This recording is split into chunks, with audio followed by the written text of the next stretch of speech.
Well, here's an admission for you. I've got this mould here. I've kind of forgotten to show you. This arrived, oh, when was it? 2-3 months ago? Okay, well, I'm going to show you now. Look at all that sparkling there.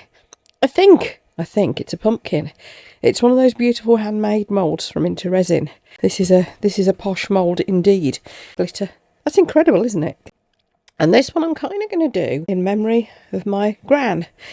She collected red glass things. I've got a couple of them that I kind of adopted when she passed away. Would have loved to have had a red one of these on display on her kitchen windowsill with the other bits. She's got no idea how much resin this is going to take, but it's big, isn't it? So I've made a big pot. I've got 400 whatever those are. What are those? Is that millilitres? I don't know what that is. It's what it says on this side of the cup. You know me and numbers. It's a lot anyway. It's a lot. And I'm stirring with a plastic knife rather than my usual little stirry stick. I have my cloth at the ready, and I hope that's enough resin. I was thinking of doing maybe a colour blend top to bottom or put glitter in it, but no. I think when I show you these moulds initially, it's best to just some colour and nothing else, just so that you can see what the mould actually looks like. In fact, I usually just put a little hint of colour, don't I? But this time we are going to be going in quite serious with the colour. So I'm just going to keep mixing. Now, for anybody who's pretty new to resin, have a look at this, because having a big pot on the go, it's easier to see. And I've got a clear pot, which is unusual for me. But look, can you see there's like that stringy cloudiness to it? That's how you can tell it's not mixed. So you keep going slowly until that has gone. The slower you can stir, the better. And get right down into the corners. This is where these plastic knives are good, because they've got like they're the right shape. Plastic or silicone stirrers seem to work better than wood. Wood seems to introduce more bubbles. I don't know why. Because it's porous, maybe? I don't know. I don't know if you can see this, but the stringiness is starting to disappear. We're getting there. I will keep going. I'm probably stirring a bit too quick. But if you go nice and slowly, you'll get less bubbles introduced. That's the thing. Anyway, I'm just going to carry on until this is thoroughly mixed. Okay. Can you see now? It's gone clear. So we've got no stringiness going on. That's now mixed. A couple of minutes stirring slowly. I stirred a bit too fast, as usual, so I have got some bubbles. But if you go nice and slowly, you shouldn't get many. And if you're using a good quality resin, then you shouldn't really have any problem with the bubbles rising and popping out of it. This is a 1-to-1 resin. It's Apex High Gloss, nice and easy to use, and it does degas really well. You can warm it as well. That helps it to release bubbles because it thins the resin slightly, warming it. However, I'm not going to, because I'm pushing my luck rather with the depth of this. This is probably one that would benefit from a deep pour resin. This might actually flash cure. We'll see. Anyway, we're going to put the colours in now, and I've got here ruby red, or what's this one? Bright red. Let's go for bright red and see how red that is. These colours are from Let Resin. Now, if anybody, I'm going to put quite a bit as well, look. There we are. Now, if anybody wants any of these things, I'll put your links for everything that I'm using here, except probably the plastic knife, down in the video description. And yeah, so that's where you'll find it. Now, I know the Into Resin moulds, I've got a 20% discount code for you. So I'll put those links for you down in the video description. Right, now I think that's a bit too bright. It is a really nice bright red, isn't it? But I'm going to put a bit of the ruby red in as well. Now with liquid dyes, you can put in up to 10% of your resin volume, theoretically, before it mucks up the ability for the resin to cure. Now I never get anywhere near that because I don't want to push my luck. But this is a big volume of resin, so I'm going to get away with quite a lot of colour in it. And as you can see, it's a transparent colour. And the reason for adding this after I've got it thoroughly mixed first is because once you've coloured it, you can't see whether that stringiness is still there or not. Which would be a nightmare, wouldn't it? You wouldn't know whether you'd mixed it or not. I'm still going. I want this really red. And I'm trying to get that colour of my gran's pieces. I'll grab one when we do the demoulding. I'll grab one of Nanny's pieces and see how close it is. Because I'm going from memory here. Which is daft really, because they're just on the sideboard downstairs. I could just go and get one. But I think this is kind of childhood memory time. I think that's pretty close. A little bit more. And I better stop at this point because that's quite a lot of colour. It's not going to be anywhere near 10%, but that's still quite a lot of colour. So again, we're just going to get right around the edges, make sure it's really well mixed in, unless I wanted a kind of marbly effect, which I don't. And there we are. Yeah, that's red. That's very red. So let's see how we go then.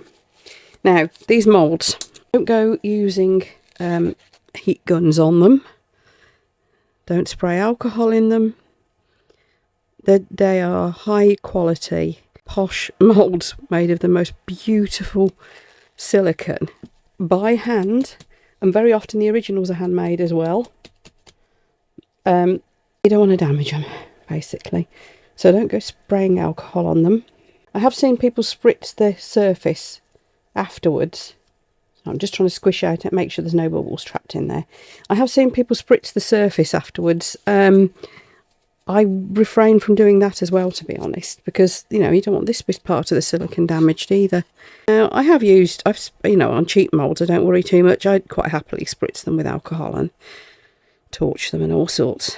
But, you know, they are cheap moulds, and it doesn't matter quite so much if they get wrecked, which it does shorten their life. There's no two ways about it. Right, now I'm just trying to get the bubbles from around the edges because I don't really want any trapped round here, which I think there might be. They usually do, don't they? Ones that are like rounded underneath. I'm just going to get a micro brush and go like this before I fill that last little bit up, and just see if I can release any that may have got trapped under that edge. Don't know. Doing a lot of this seems to help. Just shakes them loose. I'll show you what I will do to clear any little bubbles that do rise to the surface though, which I do very carefully. Oh, look, I've overestimated. It didn't take quite as much resin as I thought. I just pour into the stalk. You see the bubbles coming out of here. Pop. Stalk in the top. Because this, as you can probably guess, it's a nice little, it's a pot, so it's actually going to be useful as well. And my dining room has got red bits in the red patterning in the curtains, and that's where my nan's actual pieces sit. So yeah, I'm hoping this will go nicely on the side in my dining room, which currently is not being a dining room. It's being a home to my XTool Laser cutter, which has kind of taken over half the house. Well, look, that didn't take anything like I thought it would. Let's have a look. Maybe I can tell you. So I'm usually rubbish at doing the numbers game with this, but I think that has taken about about 350, which means I've got a load left. Oh, great. Oh, well, right. So seeing as we're looking into resin moulds here, let's get some of my older ones out. This is a crystal, which, let's clean up a bit. This crystal is, it's like a little crystal cluster. Let's do a ruby one of those. Of course, most of you will be familiar with the turtle. It kind of took, this needs cleaning. Yeah, the turtle kind of took the world by storm last year. I think it was kind of like the mould of the year for 2024, wasn't it? Give this little squish, make sure we've got into those points. There we go, so we've got a red crystal, a red turtle. My nan would have liked that. She liked creatures, like I do. And then there's the little pudding jar. I've still got some left. Should do a red butterfly. I really overestimated that. So there's the word for you, folks. Measure it properly. I should have just filled it with water, shouldn't I? That would have been the sensible way to go. Yes, Tracy. God's sake. I'll do anything to avoid having to measure anything properly. But I'm trying to this time. Oh, I know. I've got one of the butterflies. This has still got a thing in it. This one has. This mould has been used and abused so much. It's unbelievable. And look at the sparkle that brings out. Right, okay. Let's put some in that. Yep, definitely mixed up way too much. That's that full. Gosh, there's loads left. Oh, do you have a red warty Kermit? That's one of my moulds there in my store. See bubbles coming out all over the place. There's my little hearts. These are always a good standby. I've always got a box of little hearts that I have poured that can be little prezzies for people who buy from my shop. By the way, for anybody who doesn't know, it's all got a bit much for me before Christmas. I kind of crashed quite badly. I've got a day that I don't remember, which isn't good, is it? I think I only got up for a couple of hours and my speech was all slurred and everything. I think Mark thought I was having a stroke at one point, but realised it wasn't and just put me back to bed.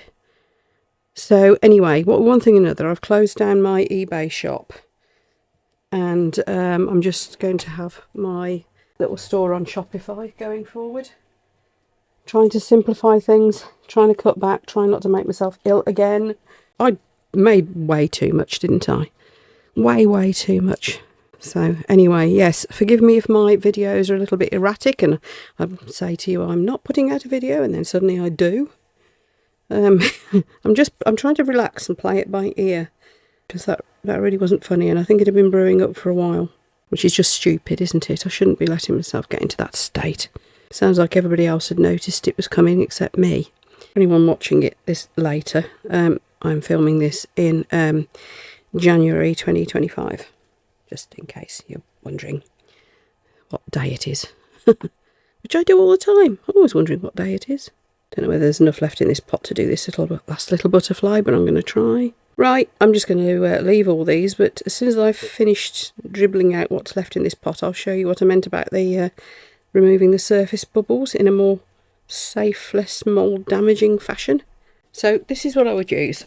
Like I said, with cheaper moulds, I quite happily spritz them with alcohol, get my burn your house down, as I call it, flamethrower torch on the go. But with these, either, and this is probably the best thing, just be patient. Use a good resin that will let the bubbles disperse on its own, which this one will if I just leave it. But for those of you who always ask about bubbles, this is a way to do it, but notice I'm keeping the flame away from the silicone, coming up and away. I'm only going in the middle and I'm not overdoing it either, just a quick wave like that.